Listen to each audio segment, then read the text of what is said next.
Yo, it's Big Guap Fiend. You not tuning in. I told you so. Don't act like I didn't tell you when I fucking see you. And I got a very special guest to the left of me, Jordan Hazarian. Ooh, come on. But my brother, before we get into it, I'm sure there's a lot of people who are watching who already know you, but I want to help them understand what exactly is it that you do. Well, at the moment, currently I manage a content house in the Hollywood Hills. It's one of the most iconic homes of all time, if not arguably the most iconic home of all time. You know, the former Clout House, Feuds house would have it. Justin Bieber even lived in the house.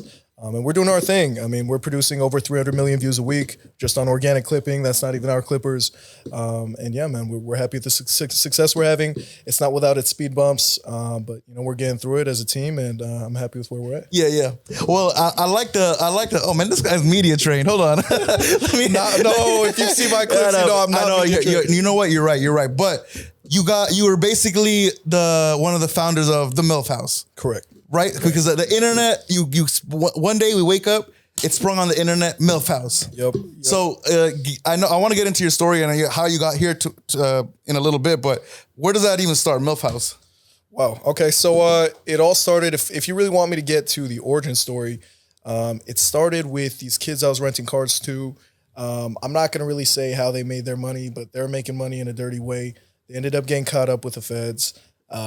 And I rented them a house because, you know, they're renting a lot of cars for me. They needed a crib. I rented them a crib. And the first night I moved them into that house, they get fucking arrested. Nobody knows this story, by the way. I Told You So gets it first. So this is an exclusive for my boy Sonny. So they ended up getting arrested. And now I have a $5 million house at my disposal for free. And what did me and Itai decide to do? Start throwing parties, inviting girls over. And, you know, I had a background already in OnlyFans Management, so I knew what I was doing. Me and Itai kind of discussed that we want to start getting girls in and start trying this out together because me and Itai, you know, we met 4 months ago. We built all this shit together like 90 days, bro. So with that being said, we want to venture in this together and try it out since we had success in our previous business. So yeah, man, it sprung. We threw a lot of parties. Eventually, Vale and Brianna Olsen ended up coming to the house. We made friends with them, I guess you could say. We were their managers. Right. You know, that's what it was called. So, yeah, man, it's crazy how it happened. I blinked and it happened every single day. Shit was happening so fast and it all materialized to what it is today. Right. So I guess there's a few directions I want to take this convo, but I guess number one, what are the qualifications for the MILF House? So actually, let's find out the real shit. That's a good question, Sonny. I'm happy you asked. So we actually pull out a scale. Any girl who's 130 and more, no, I'm playing. Okay. All jokes aside, you know, we're open to all types of creators. And it's not just girls. You know, we have the highest paying kick deal currently under our LLC. So anybody who we contract under this deal gets the highest paying rate kick offers with a bunch of other perks. Can't really disclose too much info on that end. But yeah, in regards to basically what the requirements are, be interesting, be somebody who's marketable, be motivated and ready to work, and already have a following. So that's what it is. Got you. Now, okay, that's kind of what I wanted to understand a little bit before we get into the details of everything. Now, you said you had a background in OnlyFans Management. Mm-hmm. Now, and when I met you, like you were doing the car stuff. People, you're moving around the city. You're in the right rooms. People, you already had a lot of connections before any of this started going on. Absolutely. So, talk to me about who the fuck is Jordan and how does he get into this? Thank you. Yeah. So. I guess, funny enough, it started off all when my father went to prison, right? So growing up, I actually had a quite a, I guess you could call it privileged upbringing. You know, I had damn near everything I wanted up until I was 15. You know, literally anything I asked for, I got. It was ridiculous. You know, very privileged upbringing, went to private schools. But just like this, it all changed. My father ended up going to prison. We lost everything, lost our house, lost cars, everything. Yeah. The only thing, my mom literally had $3,000 to her name. We're forced to move into a 1-bedroom apartment with my sister and my mom. I was sleeping on a couch so they could have a bedroom. Literally eating frozen veggies out of the bag for meals, bro. Like, I'm not even kidding. Like, that sounds made up for like a sob story. It's not.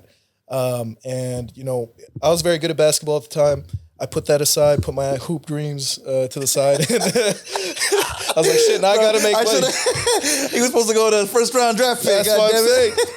I was pretty good, man. bro. Me too. I ain't gonna lie. You were a hooper back in the day? Yeah, man, I was supposed to go first round, man. But you know that. We got to play some pickup one these days, bro. I didn't know that. For sure. Okay, so you put it to the side. So I put it to the side, and I started diving into all these different ways of making money. I was watching YouTube every day, different methods, and you know, it's really in life. What I've learned is it's all about pressing all the buttons until one of them ends up working out. The same button isn't going to work for everybody. You just got to figure out which button is going to suit your skill set. And yeah, man, it started off. My first real money I made was throwing parties in high school. A lot of people know this about me. I've never done drugs in my life. I've never smoked in my life. I rarely drink. And you know, I saw parties were a big way of making money because I had a good friend who's doing it.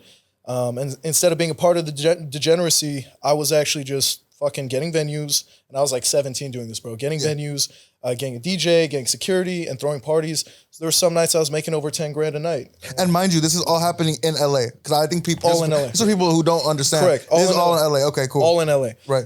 So, you know, once I was doing well with the parties, it transpired into me having a exotic snack and drink business where I'd wholesale products to, you know, stores like AM, PM, 7-Eleven. And I was 18. I had contracts with 7-Eleven, AM, PM. I saved those invoices. I still have them. Right. So it transpired into that. And I went into influencer marketing. I started getting sponsorships for, you know, the Jake Paul fights, certain influencer events, and middlemaning brand deals between brands and influencers. That's why the relationships I do today with brands. Got you. And yeah, man, that transpired into OnlyFans Management. I did pretty well on that and started the car rental business. That popped off, went from 4 cars to 18 now. Well, let me pause this story real quick because I think this is you're going through this story. Here's an interesting transition. You're going from social media marketing and throwing these parties and kind of like being the guy in these rooms, and then suddenly you make the switch into OnlyFans Management. Correct. How does one, because I've seen people try to make that adjustment. I don't think it's working out for them too heavy. So let me explain. So actually, the party scene is directly related to the OnlyFans scene. At least it was for me, right? So how it worked is, obviously, when you're throwing parties, you have a lot of girls who are going to want to, you know, get close to you because they want to be invited to the next one. They want to get it for free. And a lot of them, let's just say, writing notes, right? I'm teaching you a game right now, Sonny. Come on. So, you know, they start hitting you up. And a lot of times, you know, girls who go to these parties religiously are promiscuous. They're not the most clean females. Not to say, like, if you do OnlyFans, you're not a clean female, but, you know, a lot of them are more open-minded is what I'll say. And with that being said, you know, I had some discussions with a few and they wanted to try it out. And we had a content house over in Encino. And, you know, somebody who I even work with till this day, I don't want to name drop because he's a private person. But we're still running it, doing pretty well. And yeah, that's where it's at. Wow. Okay, interesting. Now, I'm actually, it's funny that you just said that because I feel like when I first met you, I feel like a few years ago, you seemed to me like the guy I like being a more private person too. And there had to have been some shift in this last couple of years that has one day, my boy, shout out my brother Gev, first of all, who set up this interview. Shout out my man Gev. Shout out Gev. And shout out my boy Gev for introducing me to a lot of people. Shout out my man. Gev's the shit. Over the last couple of years, suddenly my boy tells me, "Yo, you see what Jordan's doing?" I'm like, "Yeah, I see what he's doing with the house." He's like, "Nah, there's something else going on." So what has gotten you comfortable with the idea of putting yourself out there like that? Well, funny enough, I never wanted to. And, you know, what you said about me is absolutely correct. I was more of a private person. I like making my money, looking good on the internet, but I was more of an Instagram guy, put some shit up on your feed. I wasn't the type to be in this cheesemare drama, whatever the fuck you want to call it. But yeah, man, it was an accident. I don't know if you saw the initial clip that really got me viral, but it was me in a ski mask and a shiesty in the back of my Cullinan. I was trying to be private, trying to be low-key. I didn't follow anybody in that video at the time because I didn't want to get caught up.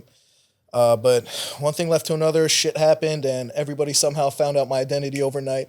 My profile had, I'm forgetting the number. I think it was like over 5 million views in like 48 hours. Wow. And this was all because, you know, the content we produced got over 65 million views in 48 hours. So with that being said, it all happened, like I said, instantaneously. Every single day something different was happening, and this shit just added up and compounded into what it is today. And it's not what I wanted it to be at the end of the day, but I actually prefer my life, to be honest with you. I'm not trying to fucking play the violin right now, but I prefer my life before when it was private because I was still making money. I didn't have all these haters hitting me up, fucking death threats every day, all that bullshit. And it's not the end of the world, you know, it comes with the territory, but you know, it's crazy. It was all an accident. And you know what? I embraced it. Once my identity got put out there, I was forced to embrace it. I was like, you know what? Fuck it. And I'm not media trained. I don't know how to do this TikTok shit. I didn't have TikTok until 2 months ago or less. So all the shit's new to me. I don't really know how to act on these live streams, and I'm paying for it right now. You know, obviously there's some people saying some shit, and it is what it is. Well, you know what? I really relate to that story because I think in my journey with I Told You So, I've definitely put myself in positions that looking back, I was like, did you even know how big that was, or what you could have? You look back and you're like, I could have done this a little bit differently. But the truth of it is, like, there's no handbook to this shit. Exactly. You know what I mean? If hopefully one day I'll be able to write the right one for the next person. But 100%. Right now we're in uncharted territory. I'm the motherfucking Indian going past the hill, coming back like, yo, they got motherfucking machine guns and all that over there. But that's what I be feeling like. It's a new Wild Wild West. You know what I mean? 100%. As far as this type of content. Now we go into the house that you're in, right? The MILF house. It goes by a lot of names on the internet. I'm saying. Actually, so Casa de Decline, got fucking Broke House, whatever you want to call it. You know, all jokes aside, I want to announce that right now. We're no longer MILF House. MILF House is a thing of the past. We're rebranding. I'm actually gonna let the people decide what we're naming it. But yeah, man, we're past all that. It was great. We had our run. I'm not gonna say it was all bad at all. We actually had some really iconic moments, some really great moments, and I'm appreciative of all those. So, but you know, it's time to move on. It's time for a new chapter. So please, this dude definitely got me. Gavin sat him down outside. He was like, "Listen, we got a quick 10-minute media train." Okay, so the MILF house is no longer the MILF house, but the house that you're in is pretty iconic. Now, for the people who don't know, this used to be. Now originally it's called a hype house, right? Where this is where the FaZe Clout House. Sorry, I'm sorry, the Clout House, and this is where like the FaZe members used to be, the Banks and the Rice Gums of the world. Yeah, and then it shifted. It has an interesting lineage in Hollywood. I think one time Dan Hazarian had it for a little bit. There was some other famous people. So. What came with the attention of going into that house? Is there a certain energy in these walls? Like, what's going on with that? Well, so this is the thing. Me and Itai very specifically picked this house. It wasn't an accident. You know, there's a lot of houses you could get in that price range. $40,000 a month is not chump change, especially that being before utility. But really, we picked that house because of how iconic it is, because of the names that are there. And really, when you're there, you do feel the energy.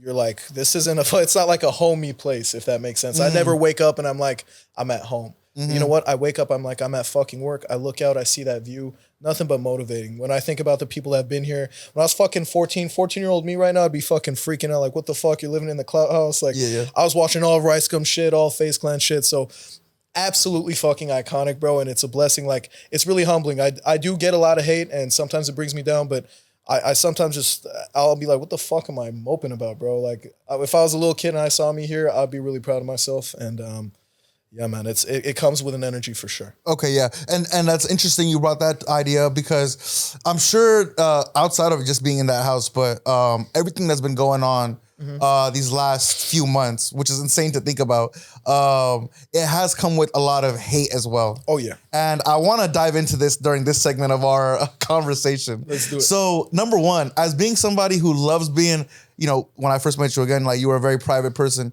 and now you've shifted into like being in the spotlight. How have you adjusted to the hate that you get? Oh, man, I was having this conversation with my girl Vale the other day. You know, I began to understand I'm letting these things affect me so much when they're not a part of the real world, right? We call it TikTok land. That's me and Vale's thing. TikTok land and then the real world, you cannot let them merge. You gotta treat TikTok land as a fucking job. It's your 9 to 5. You clock in when you're on fucking TikTok and when you're on social media, you're on Kick, you're live streaming, you're fucking locked in like it's your fucking livelihood, because it is. The second you clock out, boom, done. Start doing shit you actually enjoy. I enjoy training MMA. I enjoy hooping. Reading, like there's certain things I enjoy that, you know, once fucking live streaming all that shit's over, I put that shit down and I just start doing things I actually enjoy, because that's not life. TikTok's not fucking life. Even though I'll go out and get recognized a lot recently, So what, bro? Like, you know what? All these fucking haters too who are talking shit on me, they're not people. I look at their profiles, they're not people I'd ever even get along with or I want to like me anyway. I don't align with them. So it's like, it doesn't bother me anymore. I used to be honest with you. Like, would you like respond to people in the beginning? Oh, 100%. I'd crash the fuck out on some 40-year-old mom with blue hair who doesn't have a husband. And I'm like, bro, what the fuck am I doing? That's interesting you said that, because unlike a lot of, I think, content houses or these type of like, I don't know how to call it, but conglomerates, right? That like do this kind of content. You're the people that react to your stuff is a very wide demographic. Very so. Let me tell you something about the demographic, and this is also an I told you so exclusive. Come on. No one knows this info, but I think it's 41 point something % of my fucking followers. First of all, over 80% are female. Okay, right. Of the people viewing my shit. Wow. But 41% are between the ages of 25 and 41. So when I saw that statistic, I was really analyzing who the fuck is watching me and who the fuck is hating on me. It's these people who already fucking have this predisposed opinion of men. They fucking hate men. Men are the worst thing ever. They want to go be the bad bitch. Oh, I'm still a bad bitch. I'm fucking 40 and my tits are sagging. Yeah. But I'm going to go out and still fucking be a hoe at the club. Right, and right. I still want to live my bad bitch life.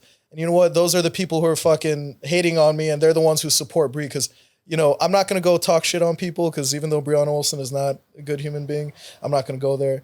But my point being is the people who are supporting her after all the shit they've seen online about her and are hating me are the types of people, like I said, who I wouldn't even associate with anyway. So it is what it is. It's just crazy to me that over 41% of the people watching me are these women who are between 25 and 41 years old on TikTok. It's a crazy demographic. You're right, very unique. Yeah, very unique. I've seen some videos of like these like they look like moms or something, like saying like weird shit. I'm like, I haven't seen them talk about this demographic, talk about this level or type of social media stuff. You know what I mean? Like 20-year-olds. Yeah, exactly. It's interesting. Very interesting. Well, I do. So I know that we're in this. So now we're in this segment. And before we started, I had asked you, which I don't ask nobody. Yeah. Like, yo, you like, is there some things that it's off topic? You're like, nah, it's an open book. So I said, you know what? Fuck it. Let me have my boy directly address some of this shit. Okay, here we go. All right, is that cool? Is that cool? Messy. Yeah, I love messy. All right, cool. So, what do you have to say to people?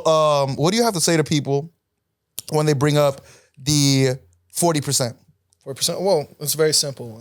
Because the notion in people's eyes is, oh, this guy's asking for 40%. Like, does he even deserve it? What do they even do for him? Blah blah blah blah blah. 100%. Why do you first like? Is it true? And then is it commensurate to like what you provide them? Like, give me the background. So actually, you said it yourself already. And yes, it is 40%. That's absolutely true. But I cover all the expenses. So it's not like I'm charging them expenses and then they take 60 of it after and I take 40. I cover everything.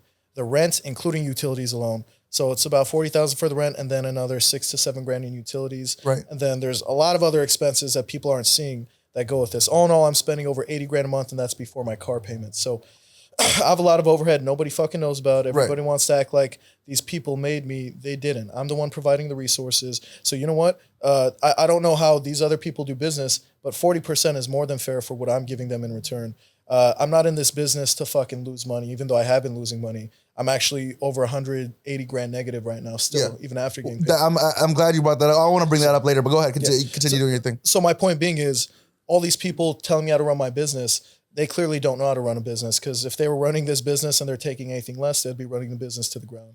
And I'm not doing anything in terms of taking advantage of people, doing things behind their back. They're signing a piece of paper that they fully understand the contents of, and they're agreeing to the percentage. They understand what they're being provided, and they're able to terminate the agreement whenever they want. They write me a written termination, and it's done. And that's all it has to be. So, you know, I'm not taking advantage of everybody. There's a big misconception. I shouldn't have said the number online. I should have never brought up the 40%. Probably. I'm not media trained, bro. I've never. This is my first rodeo in regards to that. So I fucked up on that end. But am I taking advantage of people? Is that 40% a big number? That's not fair. No, I feel like it's completely fair, and anybody who really looks into the logistics of my business would agree. Okay, I like that. I like that answer.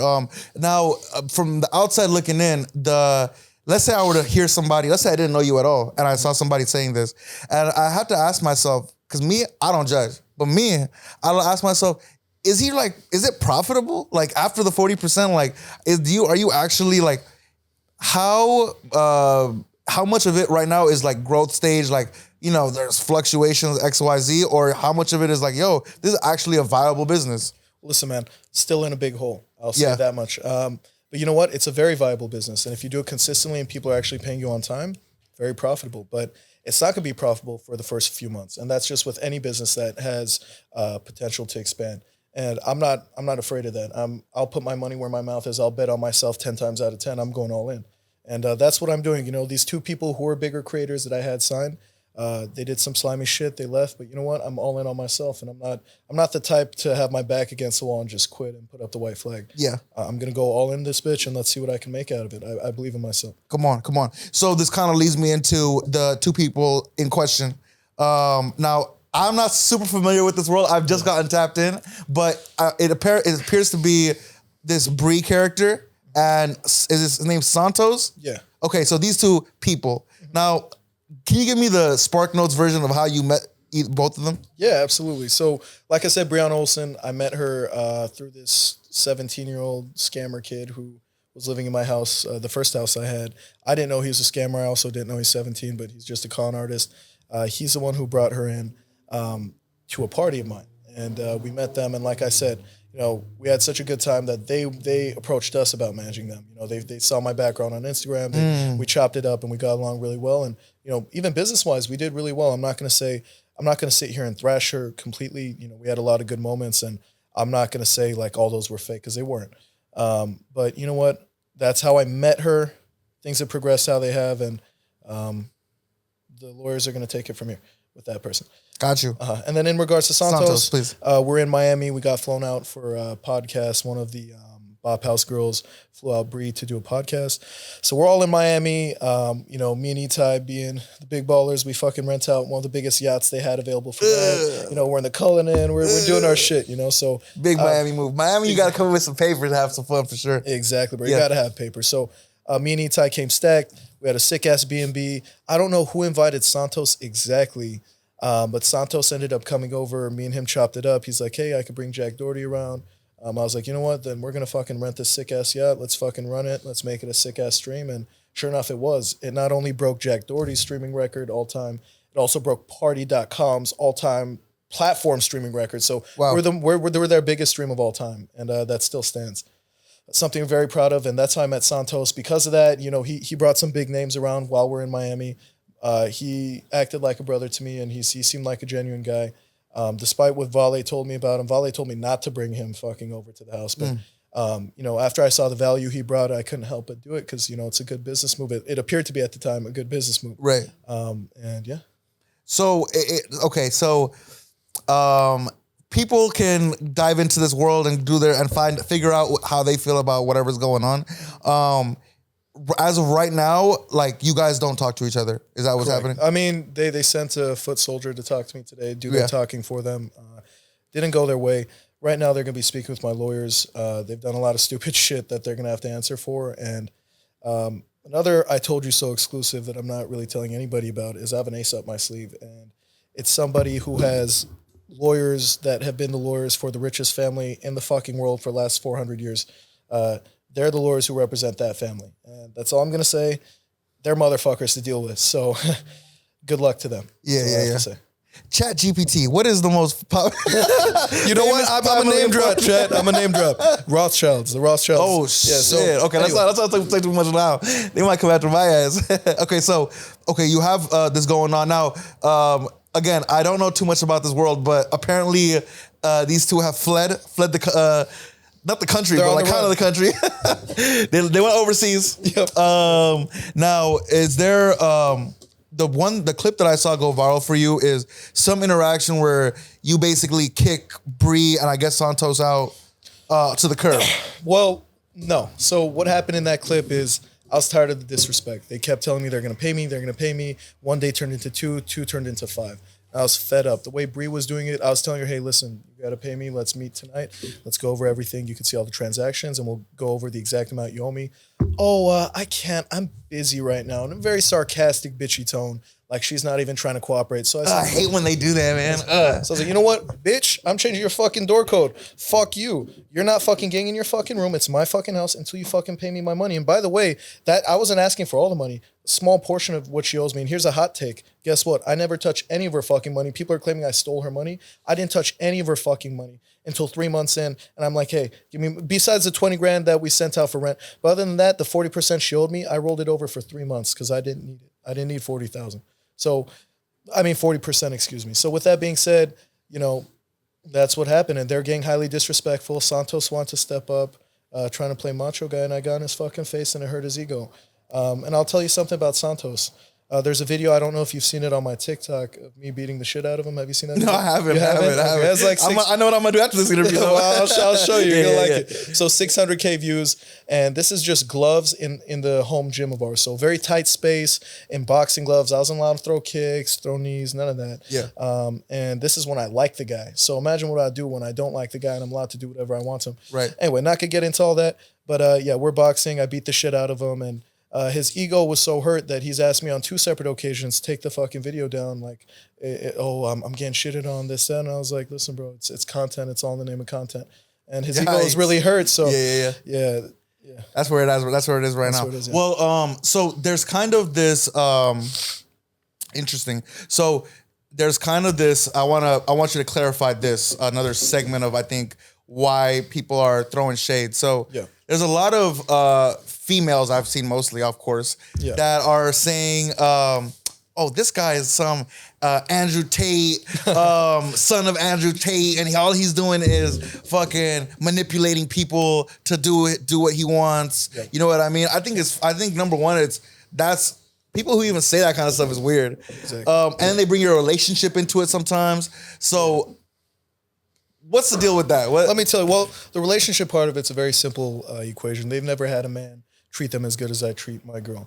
And they think that it's all manipulation because they don't think it's reality. They don't understand that a man could actually treat you in that way. So that's what that is. These women are obviously all single, miserable people. And, you know, if you look at them, they're not attractive 99.999% of the time. So it's just the truth. And I'm going to call a spade a spade. So, you know, their opinion holds no water. And they're just, of course, they're going to want to claim a decent looking dude who's doing well for himself at such a young age is all full of shit. And all these things are the reason why he succeeds, because if they don't do that, you have to understand, then they have to accept the reality that they're a fuck up. They didn't do anything at a young age. They have nothing going on. So it's a way of justifying themselves. This is why I'm a fucking loser sitting on my couch watching a fucking 22-year-old on TikTok killing shit. That's their way of justifying it. Their way of justifying it is what he's doing is not legitimate. So that if I were to do shit illegitimately, I could have done the same thing. That's their justification. That's just what it is. Solid answer. Well, I want you to address this comment. Sure. A lot of people think that these are all fake, that everything that's going on is fake. It's planned. You guys talked about it behind closed doors, and now we let the world eat up the entertainment that we've conjured up. Now, how much of that is the truth and how much of that is not? Sometimes shit goes south. The beauty of it is you never know. A lot of times it is fake. A lot of times it's not. Shit, sometimes I don't even fucking know. Like it's, you know, it's that's just like you said, that's what the social media scene is. I'm really fucking new to it, bro. Like literally, I downloaded the app TikTok fucking 2 months ago. So I'm very new to it. And yeah, a lot of shit we do skid out. A lot of shit, of course. But no, there's a lot that's also authentic. That's why people call us their TV show. They fucking connect our streams to their fucking TV. You know, so yeah, man, it's a wild card. Yeah. But I could see how that could be a slippery slope because, like you said, like you don't know when it's real and when it's fake. You know, someone who's outside of this world, in your world, although I'm in the entertainment industry and I'm doing my thing, and I've seen what comes with it too.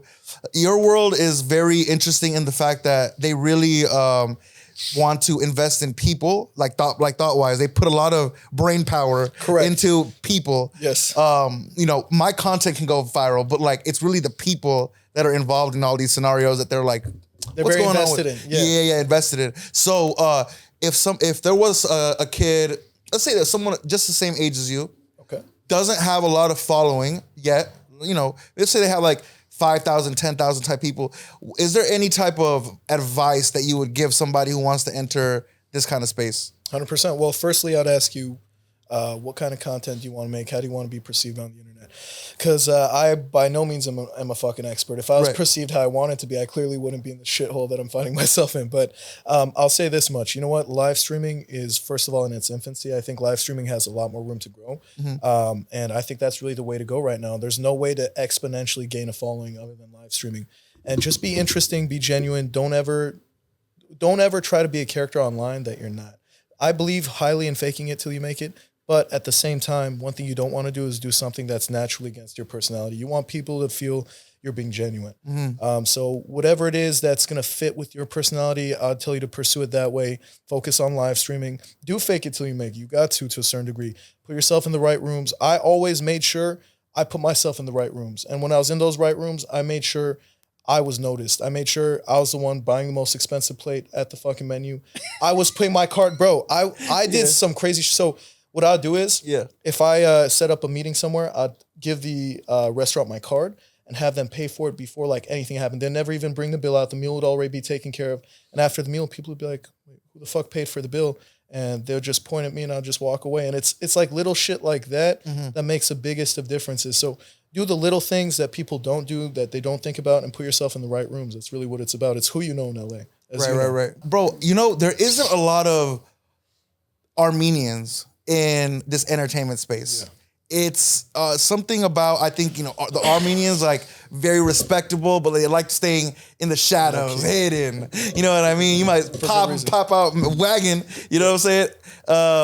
But they keep it low key. How have you broken out of that?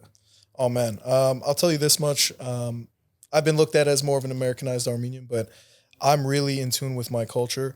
My best friends, the people I'm the closest with, are Armenians, and they're people who've had my back when I was fucking sleeping on a couch. They don't give a fuck that I'm in a $50 million house right now. They support me no matter what. They're the people I fucking bled with in a cage. I'd fucking beat the shit out of. They'd beat the shit out of me. Those are the people who are really the core to me. And, you know, it is kind of such a curveball to be who I am in this scene because I am Armenian, and we are a very low-key type of people.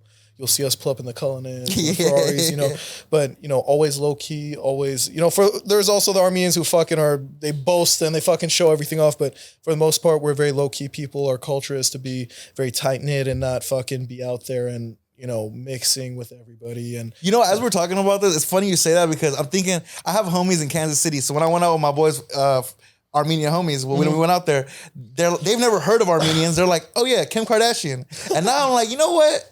Oh hell no! Now, like maybe in LA, we know Armenians are more ducked off, but to a lot of people, they're, you know, that's how they know Armenians, like Kim Kardashian. Correct. Yeah. So it's not too far off. It's not. And you know what? I'm gonna reserve my opinion on the Kardashians. Yeah. I'll say this much: I don't want that to be what people know Armenians for. Right. But you know, that aside, I will say this: even my girl Vale, you know, my girlfriend, she didn't even know what a fucking Armenian was. She lived in Dallas, Texas. You know, so it's like.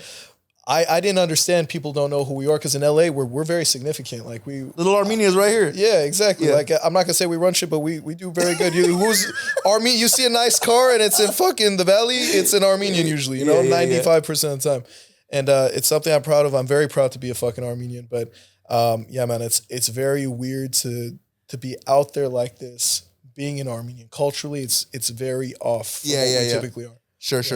I want to talk a little bit about your father because I do see sometimes his name does get sprung up amongst the stuff that's happening at your house. Some people are saying, your dad is pretty much covering the ringleader, and he's pretty much he's the one that's like putting up all the money. Like, you didn't do shit to earn this. Like, you're basically some nepo baby. Yeah, and that's such a funny story because number one, where was he at the first house?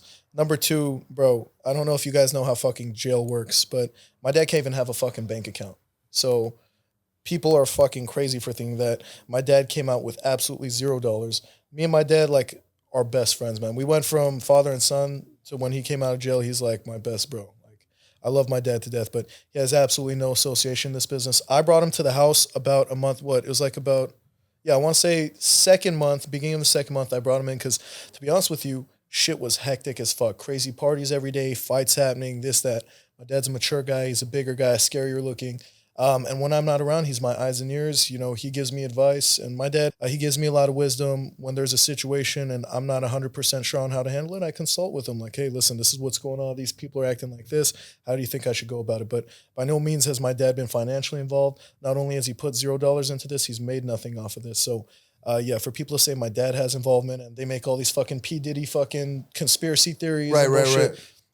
It's meritless. I don't give it any fucking attention. Like, people want to say what they want to say because they saw one clip of him talking at a meeting. I asked him to speak at the meeting because, you know what? I've had meetings with these people.